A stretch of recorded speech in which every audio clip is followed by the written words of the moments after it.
The morning sun cast long shadows across the village of Millhaven as 17-year-old Elena gathered herbs near the forbidden forest edge. Her wicker basket swayed gently as she moved between the wild mint and chamomile patches, her grandmother's voice echoing in her memory about which plants brought healing and which brought harm. Elena had always been different from the other village girls. While they gossiped about potential husbands and worried about their appearance, she spent her days learning the ancient arts of healing from her grandmother, the village's respected herb woman. Her long auburn hair was often tangled with twigs and leaves, and her simple brown dress bore the stains of countless expeditions into nature's pharmacy. The villagers whispered that she was too wild, too independent for a proper marriage. Elena didn't mind. She found more satisfaction in easing a child's fever or mending a broken bone than the prospect of running a household for some farmer's son who would likely forbid her healing work. As she reached for a cluster of elderberries, a sound unlike anything she had ever heard drifted from the deeper parts of the forest. It was low and mournful, almost musical in its pain. The sound seemed to come from the heart of the woodland, where even the bravest hunters refused to venture. Elena's grandmother had told her stories about the old forest, tales passed down through generations about creatures that once lived in harmony with humans before fear and misunderstanding drove them into hiding. Most villagers dismissed these as mere folklore, but Elena had always sensed truth in her grandmother's words. The mournful cry came again, and this time Elena was certain she heard intelligence in it. This was not the random noise of a wild animal, but something far more complex, something that was suffering. Against every lesson about staying safe, Elena found herself walking toward the sound. Her basket of herbs swung forgotten at her side as she pushed through thick undergrowth and climbed over fallen logs. The deeper she went, the more ancient the forest became. These trees had stood for centuries, their massive trunks forming natural cathedrals of green light. The crying grew stronger, and Elena began to notice something disturbing. Broken branches and gouged earth suggested that something large had been dragged through this area. Deep furrows in the ground showed where heavy objects had been pulled along, and she could see places where trees had been damaged by whatever had passed through. Following this trail of destruction, Elena emerged into a clearing she had never seen before. In the center stood a ring of standing stones, weathered and moss-covered, clearly ancient beyond memory. But it was not the stones that made Elena gasp and step backward in shock. Chained between two of the massive stones was a dragon. Elena had heard tales of dragons all her life, but seeing one was entirely different from imagining them.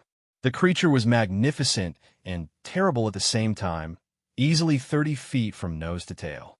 Its scales shimmered between deep emerald and gold, each one the size of Elena's palm. Its wings, folded against its body, showed tears and damage from struggling against its bonds. Heavy iron chains, each link as thick as Elena's wrist, wrapped around the dragon's neck, legs, and wings. The metal had been forged with cruel efficiency, designed not just to hold but to cause pain with every movement.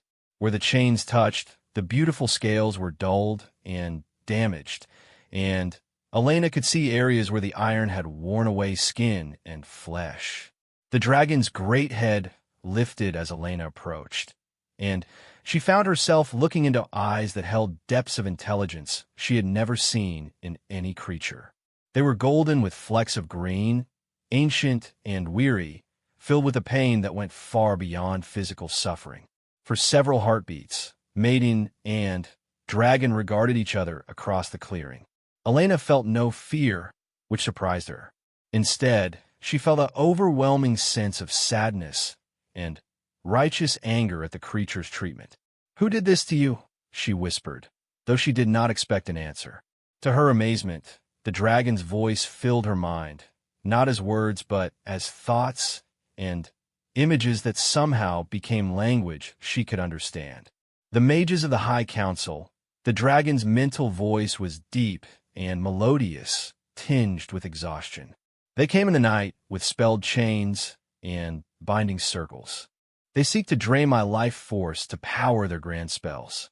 Elena stepped closer, studying the chains with a healer's eye. How long have you been here? 7 days and nights. They come each dawn and dusk to draw power from me. With each draining, I grow weaker. Soon, I will not have the strength to resist, and they will take everything. The young woman walked around the dragon, examining the bonds. The chains were not just iron, but had been inscribed with magical symbols that seemed to pulse with their own dark energy. Even Elena, who had only basic knowledge of magic, could sense the malevolent power woven into the metal. "My name is Elena," she said, settling cross-legged in front of the great beast. "I'm a healer, though I'm not sure how much I can help against magic like this." Elena, the dragon repeated her name with something like wonder. "It has been long since anyone spoke to me with kindness. I am called Thyrollax in your tongue, though my true name is longer and in a language your people have forgotten." "Thyrollax," Elena repeated carefully. "Can you tell me about these chains? There might be a way to help you." The dragon's great head lowered until it was closer to Elena's level. "The chains are bound with blood magic, and forged in dragon fire stolen from my own kin. Only dragon fire can break them, but I cannot reach them with my flame while they suppress my power." Elena studied the complex magical inscriptions, her grandmother's lessons about herb lore mixing strangely with intuition she didn't fully understand. What if someone else could reach them? What if dragon fire could be channeled through another? "Impossible," Thyrollax replied, though hope flickered in his ancient eyes. "Only a dragon can channel dragon fire, and I'm the last of my kind in these lands." But Elena was thinking of her grandmother's most secret teachings, lessons about the old magic that flowed through all living things, about how compassion and could sometimes achieve what pure power could not. "Maybe not impossible," she said quietly. "My grandmother taught me that healing comes not just from herbs, but from the connection between all living things. She said that in the old days, humans and dragons were bound by more than fear." Elena began to unpack her herb-gathering supplies, spreading them on the ground. From her basket, she took plants her grandmother had taught her were sacred to the old ways: rowan for protection, vervain for purification, and elderflower for wisdom. "What are you doing?" Thyrollax asked, and Elena could sense curiosity mixing with his pain. "Something probably foolish," Elena admitted. "But I can't leave you here to die. If there's even a chance that the old connection still exists, I have to try." She began to arrange the herbs and patterns her grandmother had shown her, designs that supposedly helped focus natural energies. As she worked, she spoke to Thyrollax about her life in the village, about her grandmother's teachings, about her dreams of traveling beyond Millhaven to help people in distant places. The dragon listened with growing amazement. It had been centuries since he had encountered a human who spoke of the old ways, who understood that magic was not about dominance, but about harmony between all living things. As the sun reached its peak, Elena finished her preparations. The herbs formed a complex pattern around her, and she had placed her hands on the chain closest to Thyrollax's heart. "I don't know if this will work," she said honestly, "but I'm going to try to connect my healing energy with your dragon fire. Maybe together we can break these bonds." "Elena," Thyrollax said softly, "if this fails, the mages will return at sunset. They will know someone has been here, and they will hunt you down. Then we'd better make sure it doesn't fail." Elena replied with a determination that surprised them both. She closed her eyes and began to focus on everything her grandmother had taught her about healing energy, about the flow of life force that connected all living things. At first, nothing happened. Then, slowly, she began to feel a warmth building in her chest, spreading down her arms toward her hands. Thyrollax watched in wonder as Elena's hands began to glow with a soft golden light where they touched his chains. The malevolent symbols on the iron began to flicker and dim. "It's working," he breathed. "Elena, you're actually doing it." The young woman gritted her teeth against the growing pain in her arms. Channeling this much energy was far beyond anything she had ever attempted. Sweat beaded on her forehead as she poured more of herself into the effort. Now, she gasped, "Try your fire now." Thyrollax drew in a deep breath and exhaled a stream of golden flame that merged with Elena's healing light. The combination was spectacular and terrible, raw dragon power guided by human compassion and will. The first chain shattered with a sound like thunder. Elena collapsed backward, exhausted but triumphant.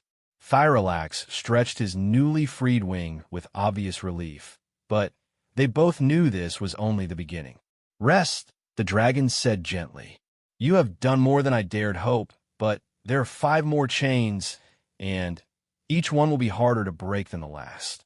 As Elena lay in the grass, catching her breath, she couldn't help but smile despite the danger.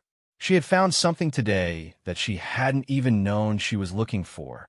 A connection to the old magic her grandmother had only hinted at, and a friendship that might change everything. But somewhere in the distance, she could hear the sound of approaching hooves. The mages were coming early, and Elena and Thyrollax had very little time to prepare for what promised to be a fight for both their lives. The sound of approaching horses grew louder as Elena struggled to her feet. Her body felt drained from channeling the healing energy, but adrenaline began to course through her veins as she realized the magnitude of what she had stumbled into. "How many of them are there?" she asked Thyrollax, who had lifted his great head to listen more carefully. "For mages and 6 armed guards," the dragon replied grimly. "They come prepared for trouble, though they do not yet know what kind of trouble they will find." Elena looked around the clearing desperately. The ancient standing stones offered some cover, but not enough to hide a 30-foot dragon. Even with one chain broken, Thyrollax was still firmly bound by 5 others, unable to fight effectively or escape. "Can you still breathe fire with the chains on you?" Elena asked. "Some, but not at full strength. The binding magic suppresses most of my power." Thyrollax's golden eyes met hers. "Elena, you should run. Hide in the forest until they leave. There is no need for both of us to fall into their hands." "I'm not leaving you," Elena said firmly, surprising herself with the strength of her conviction. In the space of a few hours, this magnificent creature had become more important to her than her own safety. The hoofbeats were close now, and Elena could hear voices calling to each other through the trees. She quickly gathered her scattered herbs and tucked them back into her basket, her mind racing for a plan. "Thyrollax, when I broke that chain, I felt something. A connection between us. Can you feel it too?" The dragon nodded slowly. "Yes. It is like nothing I have experienced before. Your healing magic has created a bond between us. Temporary, but real. Then maybe I can do more than just channel energy to break chains. Maybe I can help you fight." Before Thyrollax could protest, the first of the mages rode into the clearing. He was a tall man in elaborate blue robes, his horse stamping nervously as it sensed the dragon's presence. His eyes immediately went to the broken chain lying in pieces on the ground. "What is this?" he shouted, his voice carrying both anger and alarm. "Who dares interfere with the council's work?" 3 more mages emerged from the forest behind him, followed by 6 soldiers in chain mail and carrying long spears. Their leader, a woman with gray-streaked hair and cold green eyes, surveyed the scene with calculating intelligence. "Magister Corwin," she said to the first mage, "it appears someone has discovered our little project." "How unfortunate for them." Elena stepped out from behind one of the standing stones, her chin raised defiantly despite her racing heart. "My name is Elena of Millhaven, and I demand that you release this creature immediately." The mages laughed, a sound that held no humor. Magister Corwin dismounted and approached Elena with predatory confidence. "A village herb girl thinks to command the High Council? How delightfully naive. This dragon has done you no harm," Elena continued, forcing her voice to remain steady. "You have no right to torture him for your magical experiments." "Rights." The gray-haired woman, who Elena realized must be the leader, also dismounted. Child, we are the protectors of human civilization. Dragons are dangerous relics of a bygone age. This one's power will fuel protective wards around a dozen cities, saving thousands of human lives. By slowly killing an intelligent being, Elena's anger flared. There has to be another way. There is no other way, Magister Corwin said coldly. And now you've seen too much. Captain Morris, secure the girl. She'll serve as leverage to keep our dragon friend cooperative. The captain of his soldiers stepped forward, but as he reached for Elena, Thyrilax gave a warning growl that made the ground vibrate. The soldier stopped, looking uncertainly at his leaders. The chains hold him, the woman mage said dismissively. He cannot reach far enough to threaten us here. But Elena was already moving. She placed her hands on another of the chains binding Thyrilax, and once again the golden light began to flow.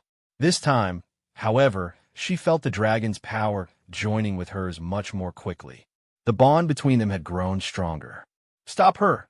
the lead mage shouted, but Elena and Thyrilax were already working in perfect harmony. Dragon fire and healing light merged, and a second chain exploded into fragments. With two chains broken, Thyrilax had much more mobility. His head whipped around faster than the soldiers could react, and a carefully controlled burst of flame sent them scrambling for cover behind the standing stones. Enough! The gray-haired mage raised her hands, and Elena felt a crushing pressure descend on her mind. "You will cease this interference, or we will make your death very unpleasant." But Elena had been strengthening her mental defenses without realizing it. The bond with Thyrilax had awakened something in her, an inner strength she had never known existed. She pushed back against the magical attack, and the mage staggered in surprise. "Impossible," Magister Corwin breathed. "She's just a village girl with no training." "She's no ordinary girl," Thyrilax rumbled, his voice now audible to everyone present as the chain's power over him weakened. "She carries the old blood, the lineage of the first dragon friends." Elena didn't understand what that meant, but she could feel truth in the words. Deep inside her, something was awakening, memories that weren't quite her own of a time when humans and dragons worked together instead of fearing each other. The mages were conferring quickly in hushed tones, clearly recognizing that their simple mission had become something much more complicated. Elena used the momentary distraction to focus on a third chain, but this time the lead mage was ready.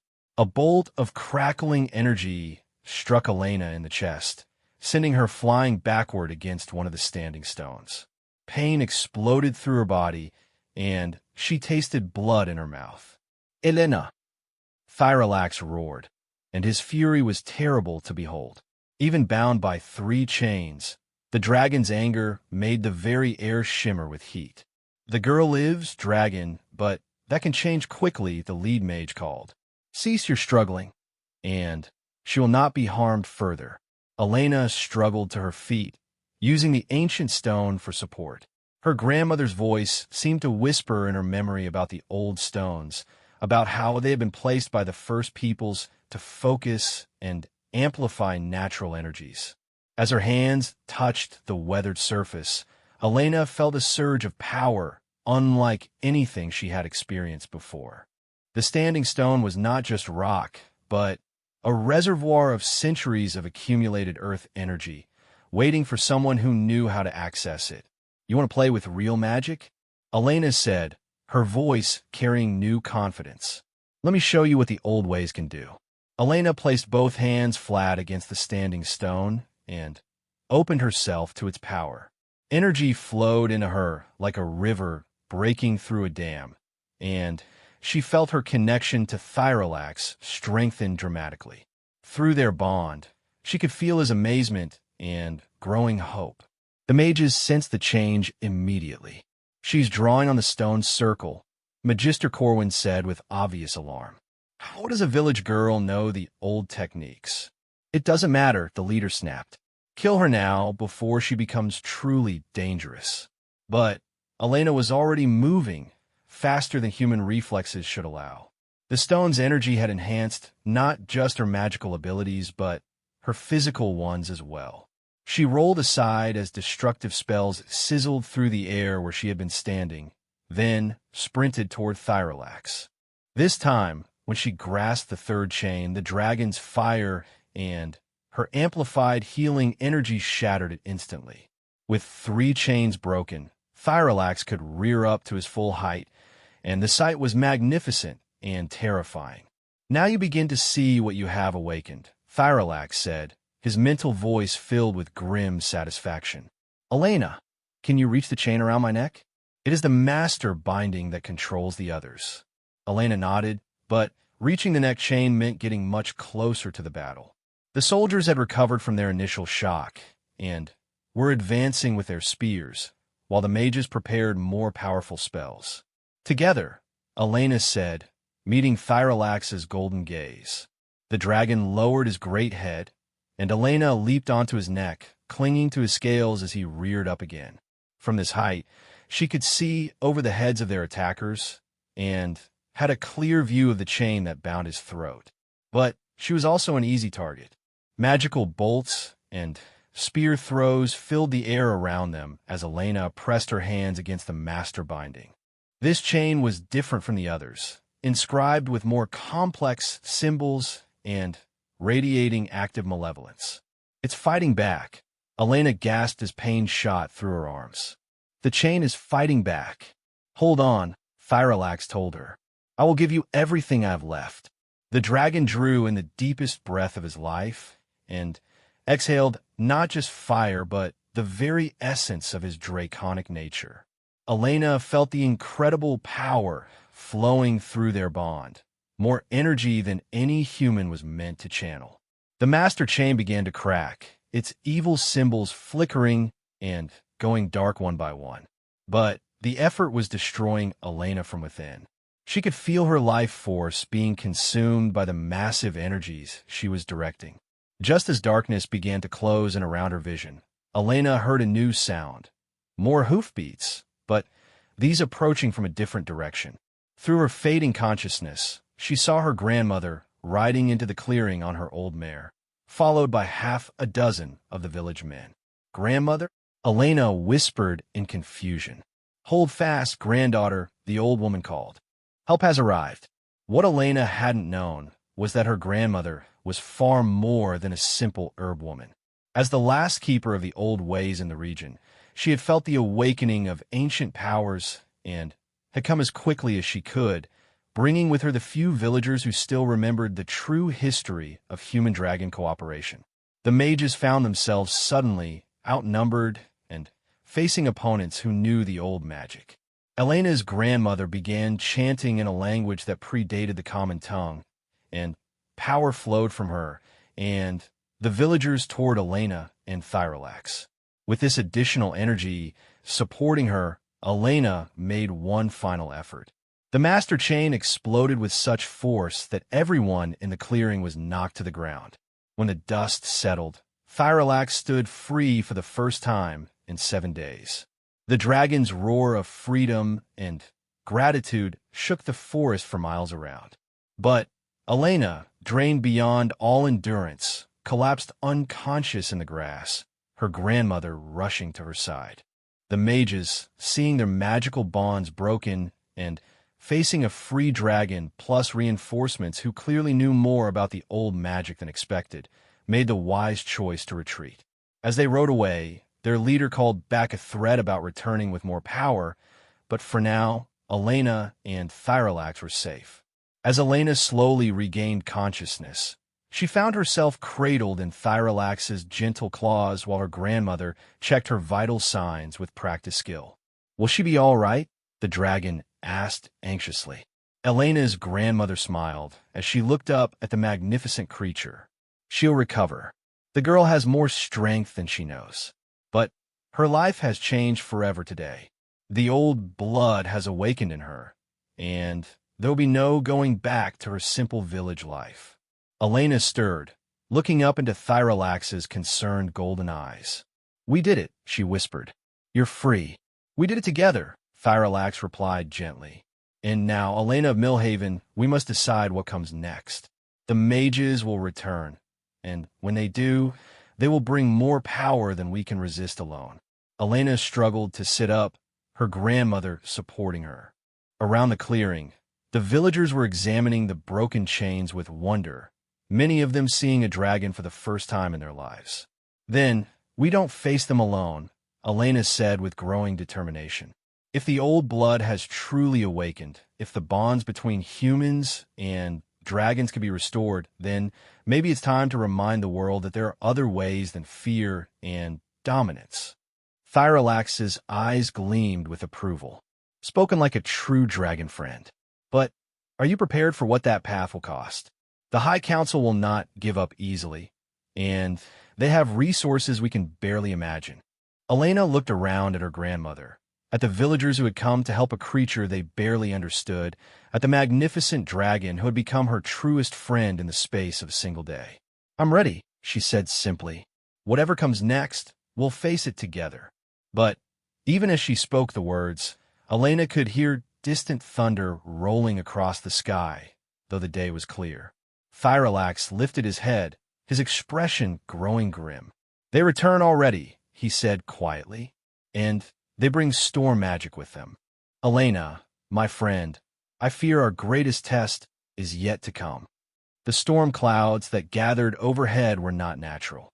Elena could sense the magical energy crackling within them as the High Council's reinforcements approached. What had begun as a rescue mission was about to become something much larger and more dangerous. "How many are coming?" Elena asked Thyrollax, who was scanning the darkening sky with his superior senses. "Many," the dragon replied grimly. "At least a dozen mages, and they bring constructs of storm and lightning. This is no longer a simple retrieval mission for them. They mean to make an example of us." Elena's grandmother moved to her side, carrying a leather satchel that Elena had never seen before. From it, she withdrew items that made Elena's eyes widen. Crystals that pulsed with inner light, carved wooden amulets covered in ancient symbols, and vials of liquid that seemed to move on their own. "Grandmother, what is all this?" Elena asked. The old woman's eyes twinkled with secrets long kept. "Did you think I spent all these years just gathering herbs, child? I am the last guardian of the old compact, keeper of the sacred trust between human and dragonkind. I have been waiting my entire life for the awakening I felt when you freed Thyrollax today." As she spoke, Elena's grandmother began distributing the magical items to the villagers who had come with her. Elena recognized Master Wyrm the blacksmith, young Tom from the mill, and several others, but they all carried themselves differently now, with the bearing of people who had been preparing for this moment for years. "You all knew?" Elena asked in amazement. "About the dragons, about the old magic?" Master Wyrm hefted a war hammer that gleamed with more than mere metal. "Some of us never forgot, lass. We've been keeping the old ways alive in secret, waiting for a sign that it was time to act openly again." Young Tom, who Elena had always thought was simple-minded, spoke up with surprising eloquence. "The High Council teaches that dragons are monsters to be feared, but our ancestors knew better. They knew that dragons and humans together were stronger than either could be alone." Thyrollax listened to this with growing amazement. "In all my centuries, I had not dared hope that humans still remembered the true history. I thought those days were lost forever." "Never lost," Elena's grandmother said firmly. "Hidden, but never lost. And now, granddaughter, it is time for you to learn what you truly are." Before Elena could ask what she meant, the storm above them intensified dramatically. Lightning began striking the ground around the clearing with unnatural precision, and through the swirling clouds descended figures that made Elena's blood run cold. The mages rode, not on horses this time, but on constructs made of solidified storm energy, creatures of wind, and lightning that moved with terrible grace. At their head flew a figure Elena recognized with sick certainty. Archmagus Vex, the most feared member of the High Council. Archmagus Vex was ancient beyond normal human years, his life extended by dark magic and absorbed dragon essence. His eyes glowed with stolen fire, and when he spoke, his voice carried the authority of centuries. "So," he said as a storm construct settled to the ground, "the last of the Guardian bloodline reveals herself at last. How fitting that she should stand beside the last dragon in these lands." Elena's grandmother stepped forward, and Elena was shocked to see that the old woman she had known all her life was gone, replaced by someone who radiated power and authority. "Vex," her grandmother said coldly. "Still stealing what you cannot earn, I see. How many dragons died to give you those glowing eyes?" The Archmagus laughed, a sound like breaking glass. "Dragons are resources, nothing more. Their time is over, as is yours. The age of the Guardians ended long ago." "Perhaps," Elena's grandmother replied. "But the age of the Dragon Friends has just begun." She raised her hand, and the ancient standing stones around the clearing began to glow with warm golden light. Elena felt power rushing through the ground beneath her feet, connecting not just this circle, but to others scattered across the land, a network of energy that had been dormant for generations. "Elena," Thyrilax said urgently, "your grandmother is awakening the entire Guardian network. Every stone circle, every sacred grove, every place where the old magic was strong. But it will take enormous power to activate them all." Elena understood immediately. "She's going to sacrifice herself to give us a chance." "Not if I can help it," Elena said firmly. She reached for her grandmother's hand, and immediately felt herself drawn into the massive flow of energy the older woman was channeling. But Elena brought something to the connection that her grandmother lacked, her bond with Thyrilax. Through that bond, dragon power flowed into the awakening network, and suddenly, what had been a desperate last stand became something far more dangerous to the High Council.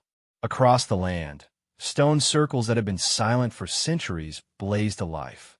Sacred groves stirred with ancient power, and in hidden sanctuaries, other guardians who had thought themselves alone suddenly felt the call to action.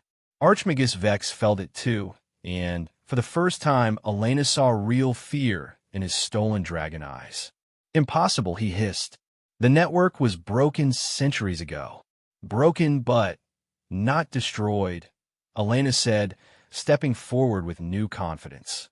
Power flowed through her like a river, connecting her not just to Thyrilax and her grandmother, but to the awakening land itself.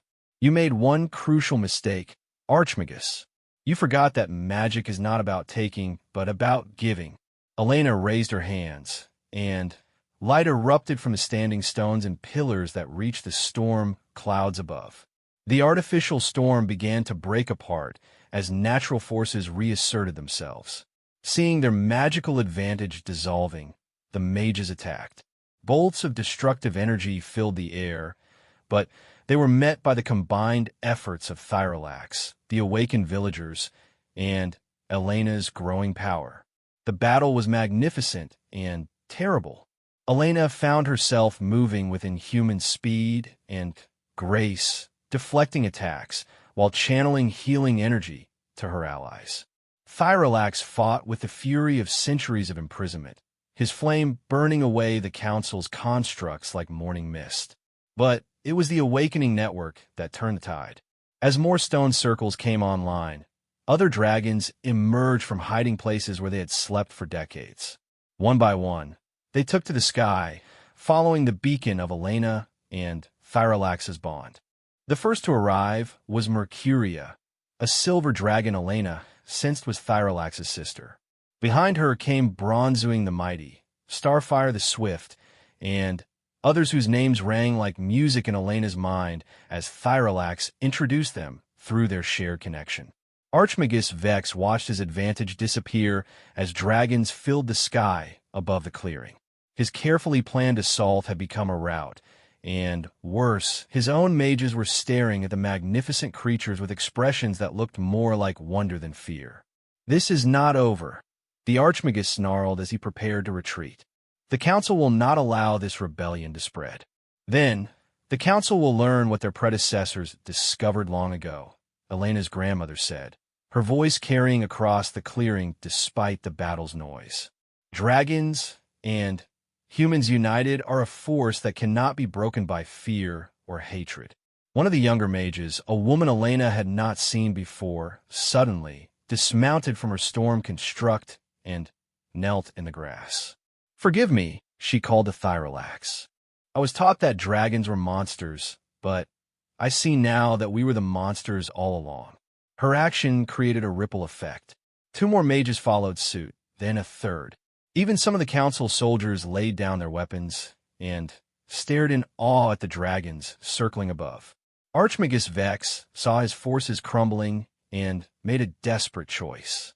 Drawing a blade carved from crystallized dragon fire, he launched himself directly at Elena, intending to cut down the young woman who had become the symbol of this new alliance. But he had forgotten that Elena was no longer just a village healer. Enhanced by the network's power and protected by her bond with Thyrollax, she moved like flowing water, avoiding his strike and placing her hands on the cursed blade. Healing light met stolen dragon fire, and the weapon shattered. The backlash of energy sent Archmagus Vex flying backward, his artificially extended life finally catching up with him. As he lay in the grass, Elena could see his stolen dragon eyes flickering and going dark. "It's over," Elena said, her voice carrying to every corner of the clearing. "The age of fear and dominance is ending. We offer a new path, one of cooperation and mutual respect." Many of the council mages accepted immediately, overwhelmed by the evidence of what dragons and humans could accomplish together. Others retreated to carry word back to the High Council, and Elena knew there would be more conflicts to come. But for now, in this ancient clearing surrounded by awakened stone circles and circled by free dragons, a new chapter in history was beginning. As the artificial storm cleared and natural sunlight returned to the clearing, Elena found herself at the center of something that would change the world. Representatives from both species were already talking, beginning the long process of rebuilding trust that had been shattered by centuries of fear. Thyrollax settled beside Elena, his golden eyes bright with hope. "You have given me back not just my freedom, but my faith in the future," he said. "The bond between us has shown others what is possible." Elena leaned against her dragon friend's warm scales, exhausted but filled with purpose. "This is just the beginning, isn't it? The real work starts now." Her grandmother approached, looking her age again but smiling with deep satisfaction. "Indeed it does, granddaughter. There are other councils to convince, other dragons to find, other stone circles to awaken. Are you prepared for a lifetime of such challenges?" Elena looked around at the mixed gathering of humans and dragons, at the mages who had chosen to abandon fear for wonder, at the villagers who had kept the old faith alive in secret. Most of all, she looked at Thyrollax, whose trust and friendship had awakened something in her she had never known existed. "I'm ready," she said simply. "Whatever comes next, we face it together." High above, Mercuria and the other dragons began to sing, their voices harmonizing in the ancient song of hope that had not been heard in the world for far too long. The sound carried across the land, reaching other guardians in hiding, other dragons in exile, other humans who had always dreamed of a better way. Elena's compassion had indeed unshackled a bound dragon, but in doing so, she had unshackled something far greater: the possibility of a world where different species could work together instead of living in fear of each other. As the sun set over the awakened stone circle, Elena knew that her simple life as a village healer was over forever. But the life that lay ahead, filled with dragons and magic and the endless work of building bridges between two peoples, promised to be far more meaningful than anything she had ever imagined. The Age of the Dragon Friends had begun, and Elena would help write its first chapter. But she would not write it alone. Beside her stood Thyrollax, her grandmother, the awakened villagers, and a growing number of humans and dragons who believed in the power of compassion over conquest. Together, they would face whatever challenges the future might bring, proving again and again that the bonds forged by understanding and kindness were stronger than any chain's magic could create. In the distance, more dragons appeared on the horizon, following the beacon of hope that Elena and Thyrilax had lit. The world was about to change in ways that no one could fully predict, but Elena faced that uncertain future with confidence. After all, she had freed a dragon with nothing but compassion and determination. What challenge could be greater than that? The answer, she suspected, would reveal itself soon enough. But whatever it was, she would meet it the same way she had met everything else that day, with an open heart, willing hands, and the friendship of the most magnificent creature she had ever known. As the first stars appeared overhead, Elena smiled and began planning for tomorrow. There was a world to change, and she could hardly wait to get started.